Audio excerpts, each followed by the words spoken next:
பிரியமானவர்களே, இயேசு கிறிஸ்து நாமத்தினாலே இந்த நாளிலும் கூட எருசலேமிலிருந்து உங்களை நான் வாழ்த்தி ஆசீர்வதிக்கிறேன்.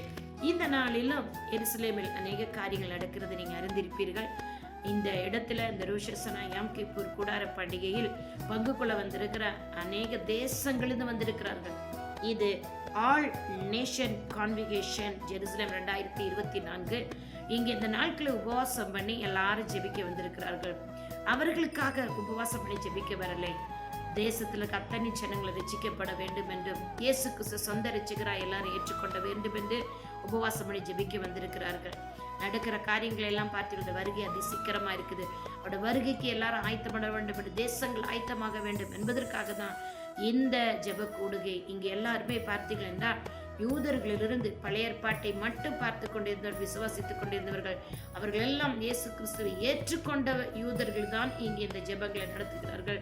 அந்த யூதர்கள் ரட்சிக்கப்பட்டவர்கள் ஞானஸ்தானம் எடுத்து அபிஷேகம் பண்ணப்பட்டு ஆவியில நிரம்பி பாடி துதித்து ஆராதித்து தீர்க்க தரிசனங்களை உரைத்து ஜனங்களுக்காக இந்த இடத்துல இந்த அழுது மண்டாடி ஜெபித்து கொண்டிருக்கிறார்கள். அருமையானவர்களே, எனக்கும் என் தேவனாய் கர்த்தர் இந்த இடத்தில் வந்து தங்கி அவர்களோடு கூட இருந்து தேசங்களுக்காக, குடும்பங்களுக்காக, ரட்சிக்கப்படாத ஜனங்களுக்காக, பிசாசு கட்டி வைத்திருக்கிற ஜனங்களுக்காக ஜெபிக்கும்படி கர்த்தர் கொடுத்த இந்த கிருபைக்காக நான் நன்றியுள்ள இருதயத்தோடு ஸ்தோத்திரங்களை ஏறெடுக்கிறேன்.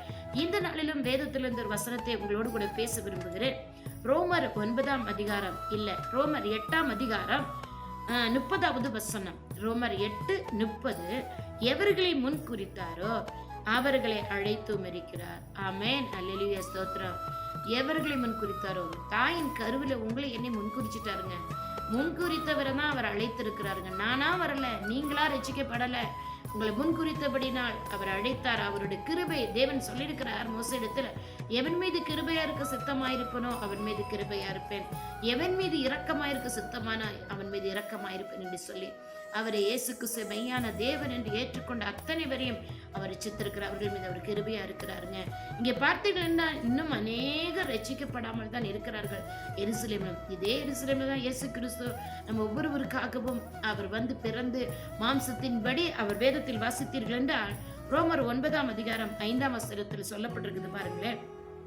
பிதாக்கள் அவர்களுடையவர்களே, மாம்சத்தின்படி கிறிஸ்துவும் அவர்களில் பிறந்தாரே. ஆமென், அல்லேலூயா, ஸ்தோத்திரம். இவர் என்றென்றைக்கும் ஸ்தோத்திரிக்கப்பட்ட சர்வத்திற்கு மேலான தேவன். ஆமென். மாம்சத்தின்படி கிறிஸ்துவும் அவர்களில் பிறந்திருந்தாலும் பிதாவாகிய தேவன் மாம்சத்தின்படி மாம்சக்கிரிகள் அழிக்கப்பட வேண்டும், மாம்சத்தில் செய்யப்படுகிற பாவக்கிரிகள் அழிக்கப்பட வேண்டும். ஏனென்றால் மாம்சத்தின்படி நடவாமல் ஆவியின்படி நடக்கிற நம்மிடத்தில் நியாயப்பிரமாணத்தின் நீதி நிறைவேறும்படிக்கு அப்படி செய்தார். அன்றியும் மாம்சத்தின்படி நடக்கிறவர்கள் மாம்சத்துக்குரியவைகளை சிந்திக்கிறார்கள், ஆவியின்படி நடக்கிறவர்கள் ஆவிக்குரியவைகளை சிந்திக்கிறார்கள். மாம்சத்தின்படி நடக்கிறவர்கள் என்றால் 10 கட்டளையும் பழைய நியமங்களையும் அசரிக்கிறார்கள்.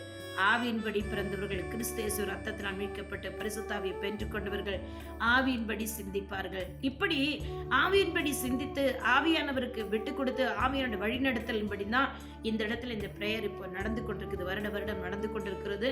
இங்க அநேகருக்காக ஜெபிக்கிறாங்க. இதன் மூலம் இந்த பிரேயர் மீட்டிங் மூலம் ரோஷ் ஹஷனா யாம் கிப்பூர் என்று சொல்லுவது அது யூதர்கள் ஒரு பண்டிகை இல்லையா? நம்ம பழைய ஏற்பாட்டில் பொழுது பார்த்திருக்கோம், புதிய ஏற்பாட்டில் பண்டிகை குறித்து சொல்லப்பட்டிருக்கிறது. இந்த நாட்களில் அநேக யூதர்களும் வந்து கலந்து கொள்வார்கள். கலந்து கொள்ளும் போது இங்கே ஜெபிக்கிற ஜெபங்கள், ஆராதனைகள், தீர்க்க தரிசனம் உரைக்கும் போது அவருடைய இருதயங்கள் தொடப்படுங்க. ஆவியானவர்கள் தொடுவாரு. நிச்சயமா அநேகர் இதன் மூலம் ரட்சிக்கப்பட்டிருக்கிறாங்க, இயேசு கிறிஸ்து ஏற்றுக்கொண்டிருக்கிறாங்க. அநேகர் கிறிஸ்துவுக்குள்ளாக வழிநடத்த இந்த பிரேயர் மீட்டிங் ரொம்ப பிரயோஜனமா இருக்குதுங்க. உங்களோடு கூட நான் ஒரே ஒரு காரியத்தை தான் இந்த ஜெருசலேமிலிருந்து கேட்கிறேன். நம்முடைய குடும்பங்களில் நம்மை சூழ்ந்திருக்கிறவர்கள், நம்ம தேசத்தில் இருக்கிறவர்கள், ரட்சிப்புக்காக ஜெபிக்கலாம். அவருடைய வருகை அது சீக்கிரமா இருக்கிறபடியா அவருடைய சரீரத்தின் அவயவங்களாகி நீங்களும் நானும் தான். பூமியில அவருடைய சபை நீங்களும் நானும் தான். நம்முடைய சரீரம் தாங்க தேவனுடைய ஆலயம். நீங்களும் நானும் தான் இப்ப அவர்களுக்காக ஜெபிக்கணும். நம்ம ஜெபிக்கும் போது நிச்சயமாக நம்ம ஜெபத்தை கேட்டு கர்த்தர் அவர்களை ரட்சிப்பார்.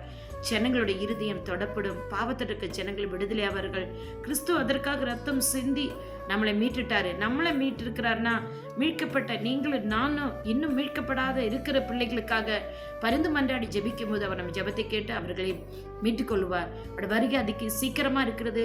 இயேசு கிறிஸ்துவை குறித்து அநேகருக்கு சொல்லுங்க, சுவிசேஷத்தை அறிவிங்க, ஜெபிங்க. ஒரே காரியம்தான் ஜெபம். அதிக நேரம் ஜெபத்தில் இருங்க, வேதம் வாசிங்க, அந்நிய பாஷையில பல மணி நேரம் ஜெபிங்க, நவமான பாஷைகளை பேசுங்க, கர்த்தரை துதித்து ஆராதிங்க, பாடி கர்த்தரை நாமத்தை ஆராதிக்க ஆராதிக்க ஆராதிக்க கட்டுகளிலிருந்து விடுதலை. அவங்க இங்கிருந்து எருசலேமிலிருந்து உங்களை இயேசுவின் நாமத்தில் வாழ்த்தி ஆசீர்வதிக்கிறேன். பிதாவே, இதை கேட்கிற ஒவ்வொருவரையும் நீ முன்குறித்திருக்கிறபடி நான் அழைத்தவர்கள் அத்தனை பேரும் தேசங்களுக்காக ஜெபிக்கும்படி இயேசுவின் நாமத்தினால இவருடைய இருதயங்களை தொடுங்க ஏசப்பா. இவர்களை பரிசுத்தவை நிரப்பும்படி நான் ஜெபிக்கிறேன். வல்லமை நாவினால் நிரப்பப்பட்டவர்களை ஜெபித்து அநேகர கட்டுகளிலிருந்து விடுதலையாக்கும்படி இயேசுவின் நாமத்தை ஜெபிக்கிறேன். கட்டுகளோடு, வியாதிகளோடு, பலவீனத்தோடு, நோயோடு இருக்கிறவர்கள் விடுவிக்கப்படட்டும் இயேசுவின் நாமத்தினால. உடைய வருகை அதி சீக்கிரமா இருக்கிற வருகைக்கு ஆயத்தமாகட்டும், மற்றவர்களையும் ஆயத்தப்படுத்தட்டும் இயேசுவின் நாமத்தில் பிதாவே, ஆமென். God bless you all. உங்களுடைய சகோதரி இவாஞ்சலிஸ்ட் ஷீலா ரொசாரியோ. ஆமென், ஆமென், ஆமென்.